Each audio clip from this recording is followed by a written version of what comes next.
जय श्री गणेश। कामदेव के विवाह का वर्णन। नारद जी बोले, हे विष्णु शिष्य, हे महाप्राज्ञ, हे विद्ये, संसार की रचना करने वाले, हे प्रभु, आपने शिव जी की लीला रूपी अमृत से युक्त यह अद्भुत कथा कही है। हे तात, इसके बाद क्या हुआ? यदि मैं शंभु की कथा पर आश्रित उनके चरित्रों को सुनने में श्रद्धावान हूं तो कहिए। ब्रह्मा जी बोले, इस प्रकार शिव जी के अपने स्थान को चले जाने तथा मुझ ब्रह्मा के अंतर्ध्यान हो जाने पर दक्ष प्रजापति मेरी बात का स्मरण करते हुए कामदेव से कहने लगे। दक्ष बोले, हे काम, सुंदर रूप एवं गुणों से युक्त वह कन्या मेरे शरीर से उत्पन्न हुई है, अतः तुम अपनी पत्नी बनाने के लिए इसे ग्रहण करो और यह गुणों में तुम्हारे ही समान है। हे महातेजस्विनी, वह कन्या सदा तुम्हारे साथ रहेगी और धर्म के अनुरूप तुम्हारी इच्छा के अनुसार तुम्हारे वश में रहेगी। ब्रह्मा जी बोले, हे नारद, यह कहकर दक्ष ने अपने स्वेदन से उत्पन्न हुई कन्या का नाम रति रखकर और उसे अपने आगे कर कामदेव को दे दिया। हे नारद, वह कामदेव मुनियों को भी मोहित करने वाली उस परम सुंदर कन्या से विवाह करके बड़ा प्रसन्न हुआ। प्रेमासक्त कामदेव भी परम कल्याणकारी रति नामक अपनी स्त्री को देखकर उसके गुणों से आकुष्ट होकर उस पर अत्यंत मोहित हो गया और गौरव वर्ण वाली हरि हरि साक्षी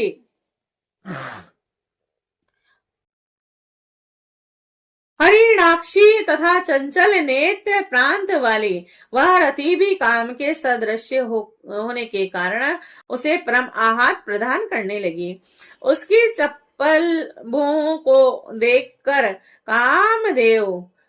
संशय में पड़ जाता था और विधाता ने सबको वश में करने वाले मेरे धनुष को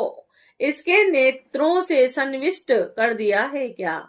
हे श्रेष्ठ, उस रति के कटाक्षों की शीघ्र गति तथा उसकी सुंदरता को देखकर कामदेव को अपने अस्त्रों की शीघ्र गति पर विश्वास नहीं रहा और उसके स्वाभाविक रूप से सुगंधित तथा मंद श्वास वायु को सूंघकर कामदेव ने मलय पवन के प्रति अपनी श्रद्धा का त्याग कर दिया। सुंदर लक्षणों से युक्त तथा पूर्णिमा के चंद्रमा के समान उसके मुख मंडल को देखकर कामदेव उसके मुख और चंद्रमा का भेद करने में असमर्थ हो गया और स्वर्ण कमल की कली के समान उसका वक्ष स्थल भमर से वेष्टित कमल की भांति सुशोभित हो रहा था और उसका कठोर स्थूल और उन्नत वक्ष स्थल का मध्य भाग नाभि प्रयतन लटकने वाली लंबी पतली तथा चंद्रमा के समान स्वच्छ माला धारण किए हुए था। वह कामदेव भंवर की पंक्तियों से घिरी अपने पुष्प धनुष की प्रत्यंचा को भी भूल गया और उसे देखना छोड़कर बार बार उसी रति की ओर एक टक देखने लगा। चारों ओर त्वचा से परिवेष्टित उसकी नाभि का रंध्र अत्यंत गंभीर था। उसके मुख कमल पर दोनों नेत्र लाल कमल के समान प्रतीत हो रहे थे और उस कामदेव ने कृष्ण कटिप प्रदेश वाले शरीर से सुशोभित स्वभाववत स्वर्ण की आभा वाली उस रमणी को स्वर्ण वेदी के समान देखा और कदली स्तंभ के सदृश्य विस्तृत सिंध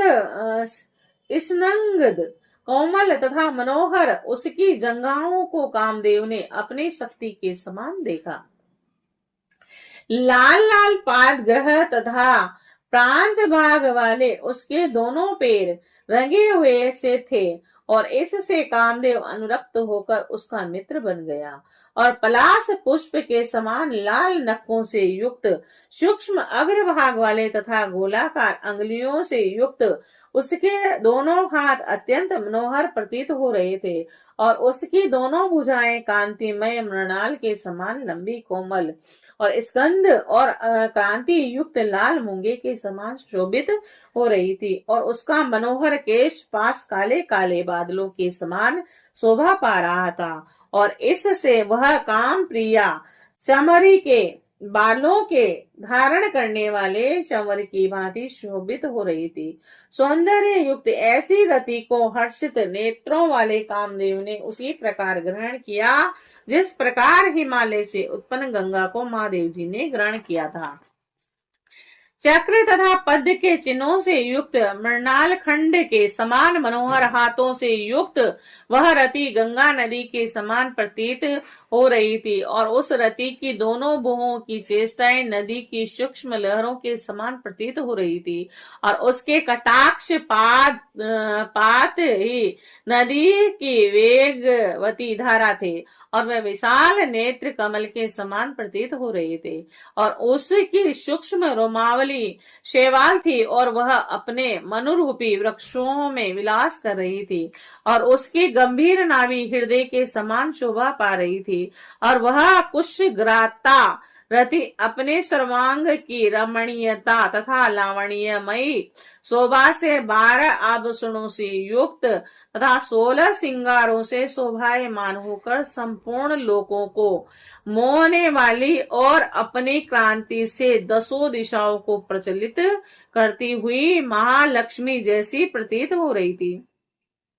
इस प्रकार परम सुंदरी रति को देखकर कामदेव ने इसे बड़ी प्रसन्नता से ग्रहण किया और जिस प्रकार की स्वयं राग से उपस्थित हुई महालक्ष्मी को भगवान नारायण ने ग्रहण किया था। उस समय कामदेव ने आनंद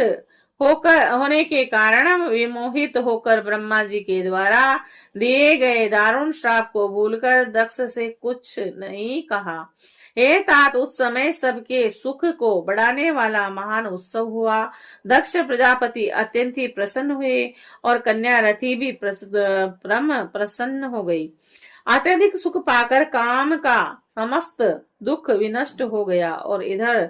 दक्ष तनया रति भी काम को पति रूप में प्राप्त कर परम हर्षित हुई। रति से मोहित हुआ गदगद कंठ वाला वह मधुर भाषी काम साय काल में मनोहर बिजली से युक्त मेघ के समान दक्ष कन्या रति के साथ शोभा पाने लगा। इस प्रकार रतिपति काम ने अत्यंत मोहित होकर उस रति को इस प्रकार अपने हृदय में ग्रहण किया जिस प्रकार योगी ब्रह्म विद्या को ग्रहण करता है और वह रति भी श्रेष्ठ काम को प्राप्त कर इस प्रकार प्रसन्न हुई और जिस प्रकार पूर्ण चंद्र के समान मुख वाली महालक्ष्मी विष्णु को पति रूप में प्राप्त कर प्रसन्न हुई। हर हर महादेव। हर